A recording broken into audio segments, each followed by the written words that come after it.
ডিঙিত যদি হৈ আছে এই চাৰিটা পৰিৱৰ্তন তেন্তে 200% লৰাই হ'ব। নমস্কাৰ বন্ধু বান্ধৱীসকল, আপোনালোকক মোৰ চেনেল অসমীয়াত ঘৰুৱা দিহা বাই চন্দ্ৰকলালৈ স্বাগতম জনালোঁ। বন্ধু বান্ধৱীসকল, আজি এই প্ৰেগনেঞ্চিৰ ভিডিঅ'টিত আমি জানিম যদি গৰ্ভাৱস্থাত এজনী গৰ্ভৱতী মহিলাৰ ডিঙিত এই চাৰিটা পৰিৱৰ্তন হৈ আছে তেন্তে লৰাই হ'ব। বন্ধু বান্ধৱীসকল, কি হয় যেতিয়া এজনী মহিলাই গৰ্ভধাৰণ কৰে তাৰ পিছত কি হয়, গৰ্ভৱতী মহিলাৰ জনাৰ উৎসুকতা থাকে যে তেওঁৰ গৰ্ভত থকা শিশু কি হয়, ল'ৰা হয় নে ছোৱালী হয়। লগতে তেওঁৰ পৰিয়ালবৰ্গৰো জনাৰ উৎসুকতা থাকে যে গৰ্ভৱতী মহিলাৰ গৰ্ভত থকা শিশু কি হয়, ল'ৰা হয় নে ছোৱালী হয়। ইয়াৰ কাৰণে তেওঁলোকে বিভিন্ন ধৰণৰ উপায় কৰি থাকে বা উপায়ৰ দ্বাৰা জানিব বিচাৰে বা লক্ষণৰ দ্বাৰা জানিব বিচাৰে যে গৰ্ভৱতী মহিলাৰ গৰ্ভত থকা শিশু কি হয়, ল'ৰা হয় নে ছোৱালী হয়। বন্ধু বান্ধৱীসকল, আপোনালোকে জানে ভাৰতত লিংগ পৰীক্ষা কৰিব নোৱাৰি। ভাৰতৰ লিংগ পৰীক্ষা কৰাটো দণ্ডনীয় অপৰাধ হয়। আপোনালোকে কোনো ধৰণৰ মেডিকেল হেল্প ল'ব নোৱাৰে। কিন্তু এনেকুৱা কিছুমান উপায় আছে বা লক্ষণ আছে যাৰ দ্বাৰা আপোনালোকে গম পাব পাৰে যে গৰ্ভৱতী মহিলাৰ গৰ্ভত থকা শিশু কি হয়, ল'ৰা হয় নে ছোৱালী হয়। আৰু গৰ্ভাৱস্থাৰ সময়ছোৱাত এজনী গৰ্ভৱতী মহিলাৰ শৰীৰত বিভিন্ন ধৰণৰ পৰিৱৰ্তন দেখা যায়। শাৰীৰিকভাৱে হওক বা মানসিকভাৱে হওক বা হৰম'নৰো পৰিৱৰ্তন দেখা যায়, যাৰ বাবে গৰ্ভৱতী মহিলাৰ বিভিন্ন ধৰণৰ সমস্যাও দেখা যায়। গৰ্ভাৱস্থাৰ সময়ছোৱাত এজনী গৰ্ভৱতী মহিলাৰ শৰীৰত বিভিন্ন ধৰণৰ পৰিৱৰ্তন দেখা যায়।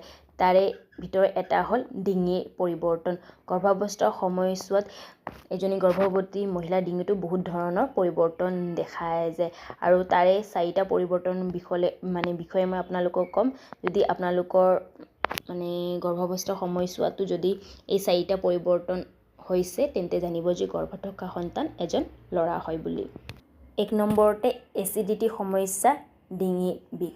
গৰ্ভাৱস্থাৰ সময়ছোৱাত যদি এজনী গৰ্ভৱতী মহিলাৰ ডিঙিত বিষ হৈ আছে বা এচিডিটিৰ সমস্যা হৈ আছে তেন্তে জানিব যে গৰ্ভত থকা সন্তান এজন ল'ৰা হয় বুলি, বা এইটো এটা গৰ্ভত ল'ৰা সন্তান থকাৰে লক্ষণ হয় বুলি। দ্বিতীয়তে ডিঙি ক'লা পৰা। গৰ্ভাৱস্থাৰ সময়ছোৱাত এজনী গৰ্ভৱতী মহিলাৰ যদি 6 মাহৰ পিছৰ পৰা বা 5 মাহৰ পিছৰ পৰা ডিঙি ক'লা পৰি আছে তেন্তেও জানিব যে গৰ্ভত থকা সন্তান এজন ল'ৰা হয় বুলি। তৃতীয়তে ডিঙিত হালকা বগা লাইন হোৱা।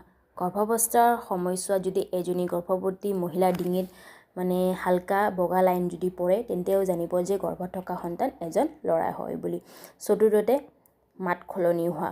গৰ্ভাৱস্থাৰ সময়ছোৱাত যদি এজনী গৰ্ভৱতী মহিলাৰ মাত সলনি হৈ আছে বা মাত বহি গৈ আছে বা মাতটো অলপ ল'ৰা মানুহৰ নিচিনা হৈছে তেন্তে জানিব যে গৰ্ভত থকা সন্তান এজন ল'ৰা হয় বুলি, বা এইটো এটা গৰ্ভত ল'ৰা সন্তান থকাৰে লক্ষণ হয় বুলি। গতিকে বন্ধু বান্ধৱীসকল, ডিঙিত যদি হৈ আছে এই চাৰিটা পৰিৱৰ্তন তেন্তে ল'ৰাই হ'ব। যদি আপোনালোকক মোৰ এই ভিডিঅ'টি বা জানকাৰী ভাল লাগিছে তেন্তে মোৰ ভিডিঅ'টো লাইক কৰিব, লগতে মোৰ ভিডিঅ'বোৰ শ্বেয়াৰ কৰিব, লগতে মোক কমেণ্ট কৰি জনাব কেনেকুৱা লাগিল মোৰ ভিডিঅ'টি, বা আগলৈ কিবা প্ৰেগনেঞ্চি ৰিলেটেড জানিব বিচাৰিছে মোক কমেণ্ট কৰি জনাব, ঠিক আছে। লগতে মোৰ চেনেলটো ছাবস্ক্ৰাইব কৰিব, তাৰে ওচৰত থকা ন'টিফিকেশ্যন বেলখন প্ৰেছ কৰি দিব। কাৰণ আপোনালোকে যদি ন'টিফিকেশ্যনৰ বেলখন প্ৰেছ কৰে তেন্তে মই আগলৈ এনেকুৱা প্ৰেগনেঞ্চি ৰিলেটেড ভিডিঅ' আনিলে আপোনালোকে প্ৰথমতে ন'টিফিকেশ্যন পাই যাব। ধন্যবাদ।